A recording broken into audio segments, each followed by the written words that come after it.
On Monday, the 2nd of May 1842, a vast procession wound its way through the streets of London toward Westminster. With 7 bands, including Grenadier Guardsmen, marshals on horseback, hundreds of banners, and countless flags, the spectacle drew a crowd of some 50,000 onlookers.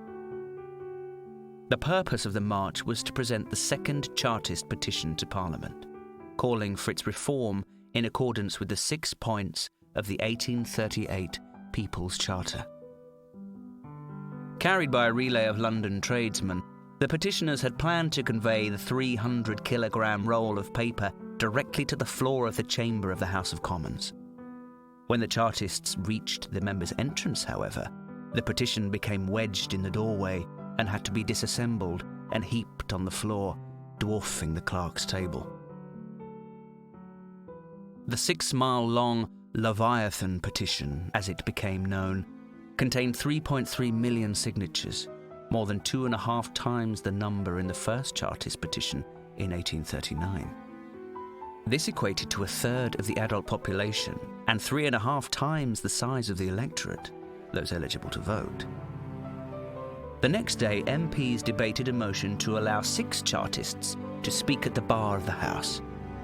Thomas Slingsbury Duncombe, who had stage managed the presentation of the petition, had implored parliamentarians, "You may think many of their arguments absurd, but do not decide against them without hearing them."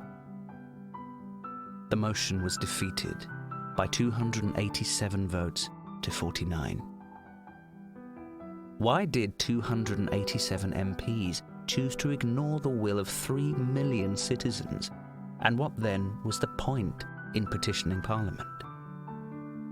One of the main obstacles to the Chartists obtaining their goals was the personal vested interest of MPs in maintaining the status quo.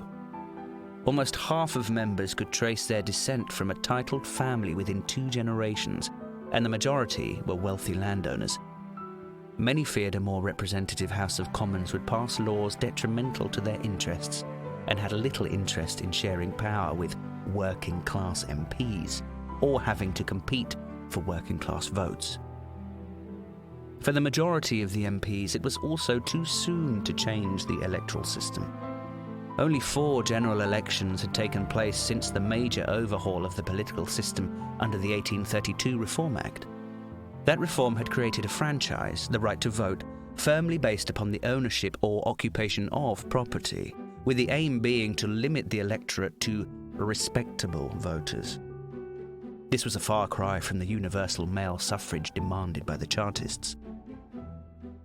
Many MPs also felt that the working classes were not ready to be given the vote, some believing that they were too uneducated or ill-informed to exercise the vote wisely. This thinking led to some quite alarmist predictions as to what the consequences of universal male suffrage might be. Thomas Babington Macaulay, in the debate regarding the Charter on the 3rd of May, stated, "I believe that universal suffrage would be fatal to all purposes for which government exists. It is utterly incompatible with the very existence of civilization." A parliament thus elected, he predicted, would pass laws which would cause a depression, if not an utter stoppage of trade, famine and pestilence, and ultimately some strong military despot to arise to provide some security to the property which may remain.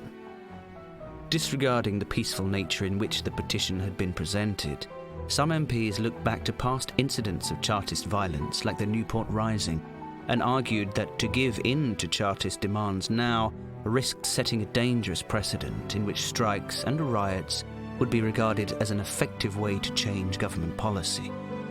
With very few members of Parliament willing to listen or give voice to their message, the Chartists were arguably doomed to fail. One Chartist supporter remarked that no one who signed the petition ever thought for one moment that the legislature would grant the Charter.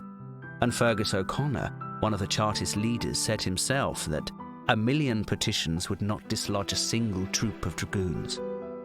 What then was the point of the petition? As William Beazley told the National Chartist Convention earlier that year, if it made no impression on that house, it would make a great impression on the country.